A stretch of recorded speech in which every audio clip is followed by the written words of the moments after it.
సహజంగా మాట్లాడే గొంతులు మూడుంటాయి.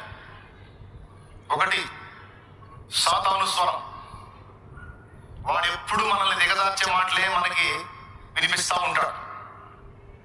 రెండవది మానవ స్వరం, అంటే మనుషులు వాళ్ళ అనుభవాలను బట్టి వాళ్ళు ఏదో సోది చెప్తా ఉంటారు. సాతానేమో మనల్ని కృంగతీయటానికి వాడు సోది వాడు చెప్తాడు. మనుషులు కూడా వాళ్ళ అనుభవాలను బట్టి వాళ్ళ సోదేదో వాళ్ళు చెప్తారు. ఇది ఎట్లా జరిగింది, అది ఎట్లా జరిగింది, ఇది సాధ్యం కాదు, అది సాధ్యం కాదని. అవో మేము కూడా ట్రై చేసాం, కుదరలేదు, వల్ల కాలేదని వాళ్ళ సోది వాళ్ళు చెప్తారు. ఈ రెండు సోదులు అటు పక్కన పెడితే మనలో నుంచి ఒక సోది మొదలుపెట్టి మనకిన పడుతుంటది. ఇది మన సోది అన్నమాట. అంటే తెలుసా మీకు, మన మనసే మనకు చెప్తుంటది ఇది ఎలా జరిగింది, అది ఎలా జరిగింది, ఇది సాధ్యం కాదు కదా,